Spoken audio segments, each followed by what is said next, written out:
ऊष्मीय प्रभाव, heating effect of current. एक होता है केमिकल इफेक्ट होता है, यानी धारा का रासायनिक प्रभाव होता है, और एक होता है धारा का ऊष्मीय प्रभाव होता है। हम जो पढ़ रहे हैं वो पढ़ रहे हैं धारा का ऊष्मीय प्रभाव, हीटिंग इफेक्ट ऑफ करंट। ये चैप्टर समझने के लिए हमको धारा विद्युत यानी करंट इलेक्ट्रिसिटी बहुत अच्छे से, या उसके कुछ फॉर्मूलेज हैं वो हमको अच्छे से पढ़े हुए होंगे, तो बहुत अच्छे से ये चैप्टर समझ में आएगा। ठीक है, पहले हम डिस्कस कर लेते हैं इस चैप्टर में कौन कौन से टॉपिक्स आए, किस टाइप के क्वेश्चंस आते हैं, कैसे क्वेश्चन पूछे जाते हैं, वो भी हम इस वीडियो में पूरा डिस्कस करेंगे। उसके पहले थोड़ी सी जानकारी हम एकत्रित कर लेते हैं यहाँ पर कि धारा विद्युत में क्या ये चीजें हमने पढ़ी हैं। क्या धारा विद्युत में आपने ओम्स लॉ पढ़ा है? क्या धारा विद्युत में आपने ओम का नियम पढ़ा है? ओम का नियम, ओम का नियम यानी V बराबर IR। एक होता है विभव का फॉर्मूला, पोटेंशियल का formula, V is equal to W/Q पढ़ा है क्या आपने? एक होता है आवेश, आवेश का formula Q is equal to क्या होता है IT। ये इतनी सारी जानकारी अगर आपको पता है तो ये चैप्टर इजीली आपको बहुत अच्छे तरीके से समझ में आएगा। तीन चीजें हैं, ओम का नियम, V बराबर IR, विभव V is equal to W/Q विभव का फॉर्मूला होता है, आवेश का सूत्र यानी Q is equal to IT। First chapter धारा विद्युत में स्तर विद्युत के अंदर पढ़ते हैं। ये तीनों फॉर्मूले अगर याद है तो ये मान के चलना कि ये नींव है। एक पौधा अगर होता है उसकी जड़ नहीं होती तो पौधा विकसित नहीं होता है। तो ये मान के चलना कि तीनों जो फॉर्मूले हैं ये हीटिंग इफेक्ट ऑफ करंट का क्या है, रूट है, जड़ है। अगर ये नहीं पता तो हम कोई भी फॉर्मूला नहीं बना पाएंगे। इतना चीज हमको ध्यान में रखना है। क्लियर है? डिस्कस करते हैं हम यहाँ पर। ये तीनों फॉर्मूले जो है मैं रूट के रूप में यहाँ पर नीचे लिख रहा हूं, आपको समझ में आ जाएगा। याददाश्त भी रखना है इसको। V बराबर IR,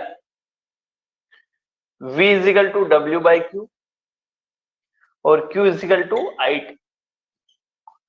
ठीक है, ये यहां पर मेंशन कर दिए हैं तो मैं साइड में से हटा रहा हूं इन सभी फॉर्मूला को।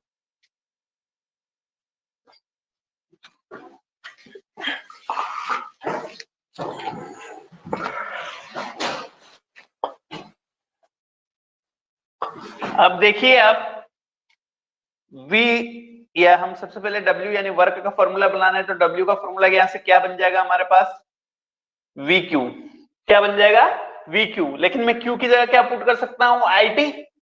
तो मेरे पास ये बन जाएगा W बराबर VIT। फर्स्ट फॉर्मूला हमारा यह बन जाएगा W बराबर VIT। क्या किया, W इज इक्वल टू क्या होता है VQ, Q की जगह हमने क्या पुट कर दिया IT, तो फर्स्ट फॉर्मूला बन गया V is equal to IT। Second formula अगर हम V की जगह IR रख दे, V की जगह क्या कर दिया हमने, इस V की जगह क्या कर दिया, IR रख दिया, तो फॉर्मूला बन जाएगा, एक V की जगह हमने IR रखा था, ये हो जाएगा I स्क्वायर RT। ये सेकेंड फॉर्मूला बन जाएगा। फॉर्मूले अगर याद है तो पूरे चैप्टर से जो भी क्वेश्चन आएगा वो इसी से बनेगा। पहला W is equal to VIT, W is equal to I square RT और W is equal to V square by RT। ये तीन फॉर्मूले यहाँ पर बहुत ज्यादा इंपॉर्टेंट है। ये वर्क यानी W के फॉर्मूले होते हैं और इनकी यूनिट जो होती है वो क्या होती है, जूल। यूनिट क्या हो जाएगी, joule.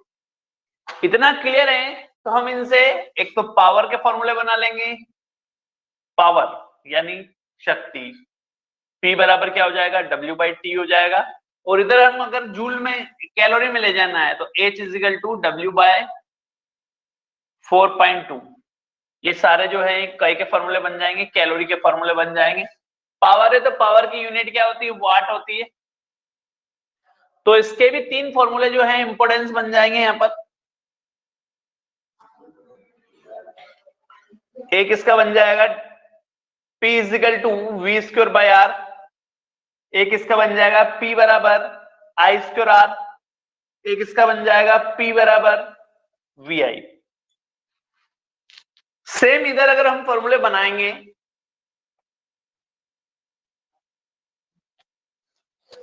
First H is equal to v square by r into 1/4.2।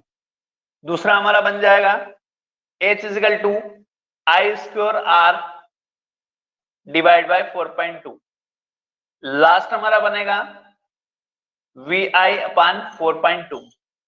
Sorry, इसमें t भी रहेगा, आई स्क्वायर t भी रहेगा, इसमें भी t भी रहेगा। t जो है केवल पावर में t मेंशन नहीं करना है, क्योंकि w बाई टी होता है तो t जो है वो क्या हो जाएगा, डिवाइड हो जाएगा, यानी कट जाएगा। ये एक ट्री के माध्यम से आपको हीटिंग इफेक्ट आप करंट में समझा रहा हूं। ये इसकी क्या हो गई, रूट हो गई। रूट के बिना कोई भी नहीं होना।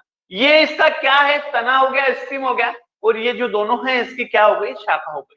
ये फॉर्मूले याद करने का तरीका होता है, किस टाइप से फॉर्मूले बन जाए, किस टाइप से फॉर्मूले याद हो जाए, तो ये चैप्टर हमारे लिए बहुत इजी हो जाए।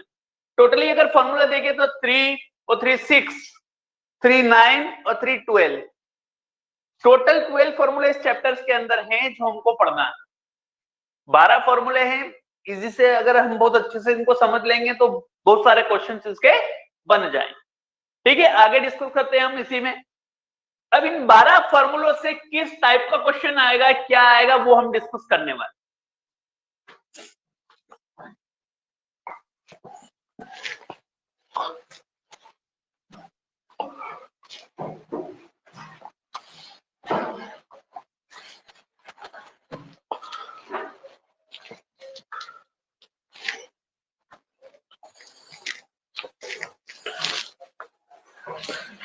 इस चैप्टर से क्वेश्चन आता है या कुछ चीजें जो डायरेक्ट पूछ जाती है वो भी थोड़ा सा डिस्कस कर लेता हूं मैं। यूनिट के ऊपर क्वेश्चन पूछेगा, यहां से क्या क्या यूनिट्स होती है हीट की, उसके बारे में डेफिनेटली क्वेश्चन पूछता ही पूछता है, तो हम उसके ऊपर थोड़ा सा गौर कर लेते हैं, डिस्कस कर लेते हैं। सबसे पहली यूनिट अगर बात करें तो वो है तो जूल। पहली यूनिट क्या बन जाएगी, जूल। अब जूल जो है वो कौन सी यूनिट है, एसआई यूनिट्स होती है। जूल क्या होती है, धारा का एसआई, सॉरी उष्मा का एसआई मात्रक होता है। ठीक है, एसआई यूनिट ऑफ हीट होती है। सीजीएस यूनिट जो होती है वो कैलोरी या अर्ग, कैलोरी और अर्ग जो होती है वो कौन सी यूनिट होती है, सीजीएस, सीजीएस यूनिट होती है।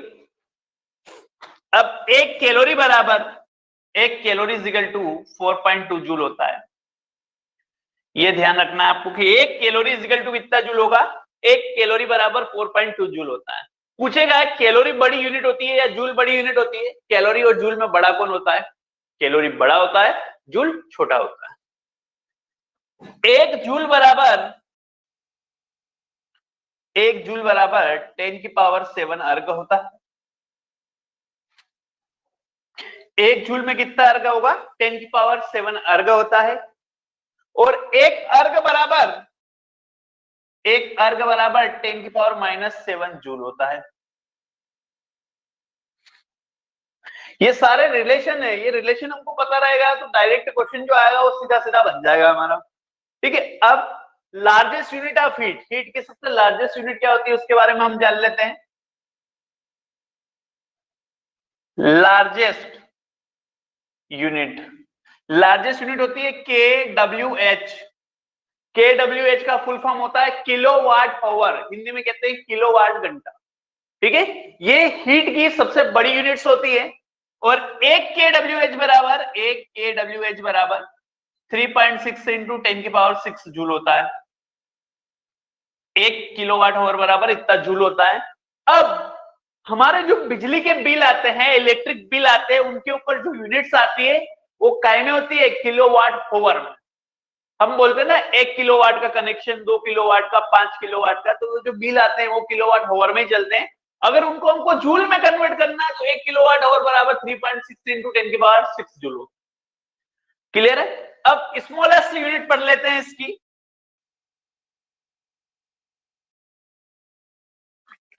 स्मॉलेस्ट यूनिट, इसकी स्मॉल यूनिट क्या होती है, इलेक्ट्रॉन वोल्ट। क्या होती है, इलेक्ट्रॉन वोल्ट। एक इलेक्ट्रॉन वोल्ट बराबर 1.6 इंटू 10⁻⁹ जूल। अगर कूलाम लिख दिया मैंने तो चार्ज ऑफ इलेक्ट्रॉन हो जाएगा। यदि कूलाम लिख दिया तो चार्ज ऑफ इलेक्ट्रॉन, अगर जूल लिखा हुआ है तो 1 इलेक्ट्रॉन वोल्ट। इतनी सारी यूनिट्स जो होती है वो काय की है, सब की सब हमारी काय की है, ये यूनिट्स हीट की, यानी उष्मा। अगर इनको बहुत अच्छे से हमने अगर समझा तो इसमें से अगर कोई भी क्वेश्चन बनेगा तो रिलेटेड, जूल एसआई यूनिट होती है, कैलोरी या आजकल अर्ग की जगह कैलोरी सीजीएस यूनिट्स होती है। एक कैलोरी में 4.2 जूल होता है, एक जूल इजिकल टू 10⁻7 अर्ग होता है, और एक अर्ग में 10⁻7 जूल होता है। ये रिलेशन बताएं आपस में। लार्जेस्ट यूनिट क्या होती है? किलोवाट आवर, जो बिजली का बिल आता है उसके ऊपर भी किलोवाट आवर लिखा हुआ होता है। एक किलोवाट आवर बराबर 3.6 इंटू 10⁻6 जूल होता है। स्मॉलेस्ट यूनिट क्या होती है? इलेक्ट्रॉन वोल्ट, एक इलेक्ट्रॉन वोल्ट बराबर 1.6 इंटू 10⁻19 जूल। अगर यहाँ पर कूलाम लिखा है तो चार्ज ऑफ इलेक्ट्रॉन हो जाएगा। ठीक है, ये यूनिट्स अच्छे से देख ले, हम आगे बढ़ते हैं।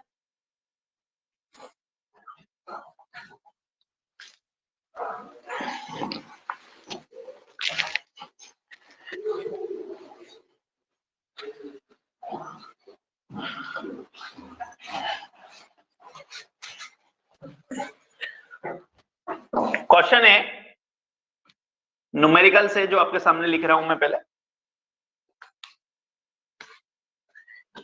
एक विद्युत स्त्री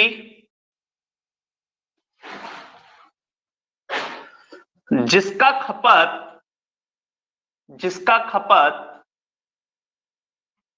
500 वाट है, इसे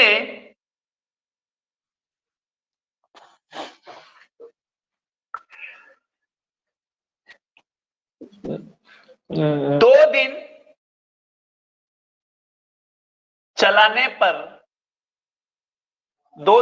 चलाने पर कितना कार्य करना पड़ेगा। एक एग्जांपल लिया है, इसके माध्यम से आपको जो भी फॉर्मूले ट्री के माध्यम से बढ़ाए थे वो समझते हैं। सबसे पहले ये ध्यान देना है हमको कि क्या बोला है, स्त्री। ये स्त्री मतलब मेल और फीमेल वाली स्त्री नहीं है, स्त्री मतलब क्या होता है? प्रेस, विद्युत प्रेस, कपड़ों पे करने के लिए जो प्रेस आती है वो है।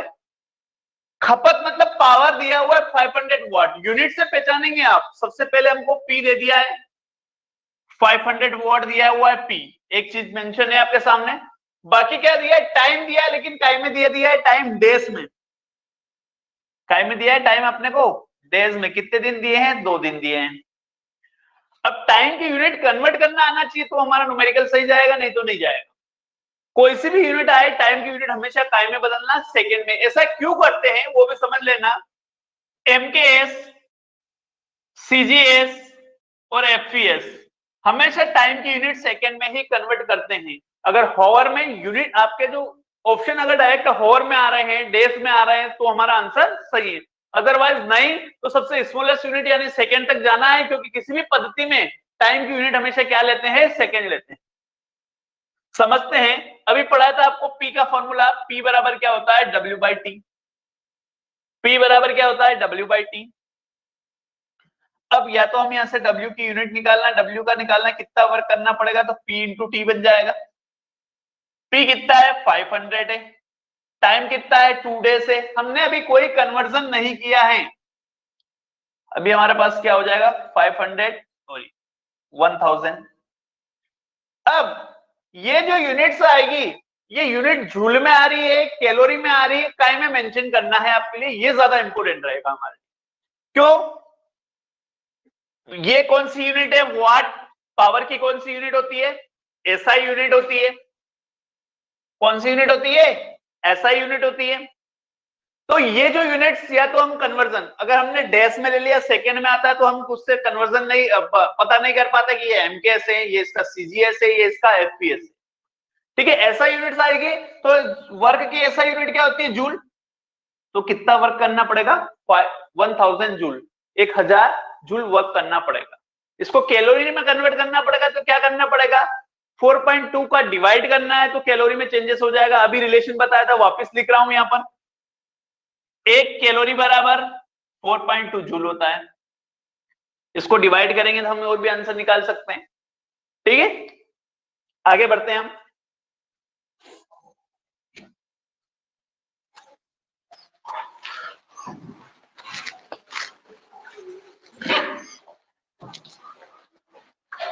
अगला जो सेशन रहेगा हमारा इस क्वेश्चन की पूरी प्रैक्टिस के ऊपर जाएगा।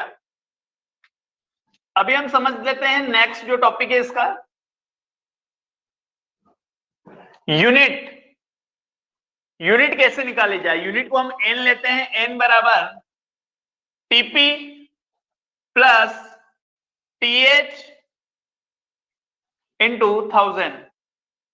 ये फॉर्मूला यूज करना है आपको यूनिट निकालने के लिए, मतलब कितनी यूनिट खर्च हुई। जैसे बिजली का बिल आता है, हम बोलते हैं ना 5 यूनिट पर डे खर्च हुई, 2 यूनिट, 5 यूनिट। टीपी का फुल फॉर्म क्या होता है? टोटल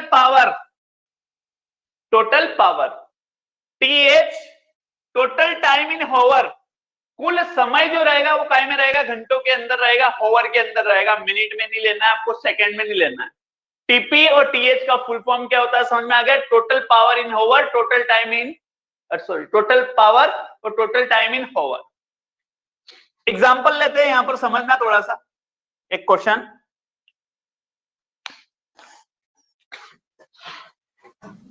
रवि के घर में 500 वाट का एक फ्रिज, 500 वाट का एक फ्रिज, 200 वाट के 2 बल्ब, 200 वाट के 2 बल्ब तथा 1000 वाट का एक म्यूजिक सिस्टम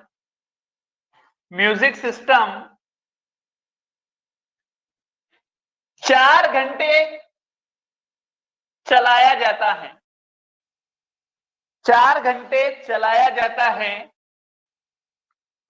तो बताइए कितनी यूनिट खर्च होगी। मतलब कितनी यूनिट खर्च करेगा, इसका आंसर आपको निकालना है। फॉर्मूला आपके सामने है, TP plus TH divide by 1000। Total power plus total time in hour divide by 1000, बाकी ऐड करना है आपको, इससे सीधा सीधा हम निकाल पाएंगे। ठीक है, करो प्रैक्टिस।